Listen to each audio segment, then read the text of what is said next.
जय मां दुर्गा दर्शकों, मैं रूपाली शास्त्री आप सबका स्वागत करती हूं अपने चैनल में। आज हम आपको बताएंगे कि सावर मंत्र को कैसे सिद्ध किया जाता है, इसकी संपूर्ण विधि। हम आपको वैसे तो सावर मंत्र स्वयं में ही सिद्ध होते हैं, परंतु इनको यदि आप फिर दोबारा से सिद्ध करें तो इनकी परिपक्वता बोलते हैं। ये मंत्र फिर इतने दृढ़ हो जाते हैं कि परिपक्व हो जाते हैं कि इनका तीर की तरह से असर होने लगता है। आज हम आपको यही सब बताएंगे कि आपको इनको दोबारा से सिद्ध करके कैसे काम में लाना होगा।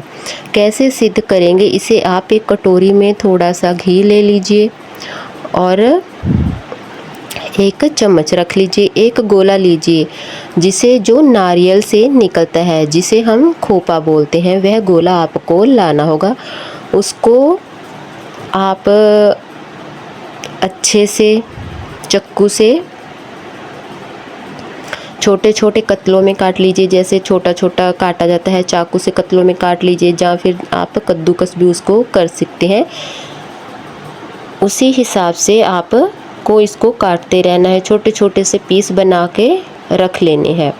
गोबर के कंडे की अब आपको अग्नि तैयार करनी होगी। दोस्तों, आप समझते ही होंगे कि गोहे की जो अग्नि है वो कंडे की आपको कैसे तैयार करनी है। कोई मिट्टी का बड़ा सा पात्र लें, जिसमें हम पानी भरते हैं मटके में, जैसे बड़ा सा कोई ढक्कन होगा या कुछ भी मिट्टी का बड़ा सा पात्र होगा, जिसमें रखकर आप वो अग्नि तैयार करते होंगे। क्योंकि आपने कई बार धूप जोत के लिए भी वैसी अग्नि तैयार की होगी, वैसे ही आपको ये भी तैयार करनी है।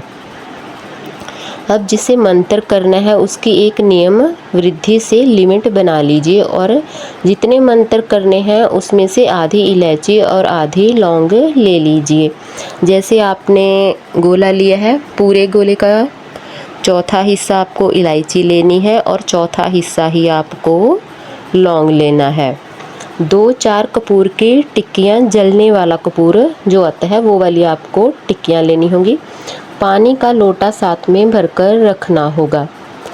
इसके बाद आपको सबसे पहले संकल्प के द्वारा हाथ में जल रखना है। जल में परमपिता परमेश्वर में अपना नाम, अपना गोत्र बोलना है। इस शावर मंत्र का मंत्रों का उच्चारण करना जा रहा हूँ। इस कार्य के सिद्धि के लिए मंत्र जाप कर रहा हूँ। मेरे कार्य में पूर्णता प्रदान करें, ऐसा कह के उस जल को नीचे छोड़ देना है। अब आपको करना क्या है, जिस मिट्टी के पात्र में कंडे की अग्नि रखोगे उसमें आपको कपूर डालकर अग्नि जलानी होगी।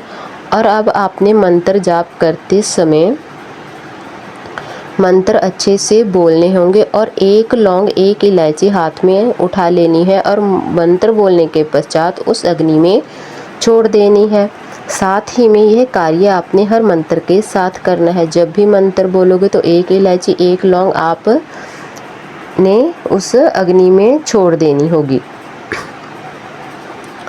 यह उपाय आपको 7 शनिवार लगातार करना होगा। शनिवार से लेकर इस प्रक्रिया को प्रारंभ करें और अगले शनिवार तक करें।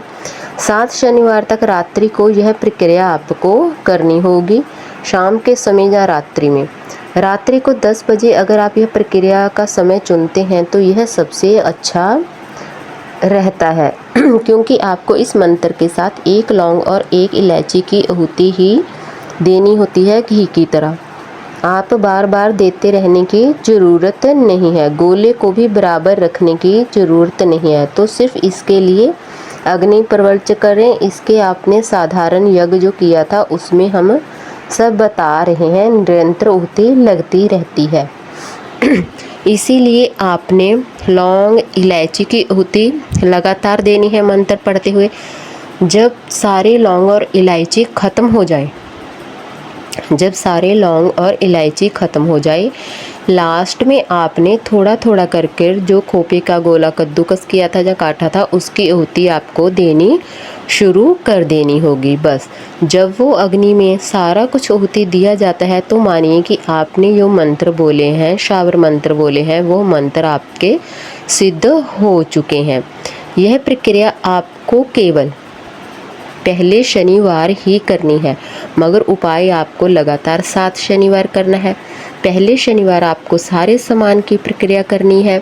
उसके बाद जो 6 शनिवार रह जाते हैं उनमें आपको सिर्फ अग्नि पर घी की आहुति ही देनी होगी। बस इतना सा कार्य आपको करना होगा और आपका जो शावर मंत्र है वो सिद्ध हो जाएगा। आपको हमारी जानकारी कैसी लगी हमें कमेंट कर कर ज़रूर बताएं। जिन लोगों ने अभी तक हमारा चैनल सब्सक्राइब नहीं किया कृपया वो चैनल को सब्सक्राइब कर लें, लाइक कर लें, कमेंट कर लें और शेयर भी ज़रूर कर लें। जय मां दुर्गा।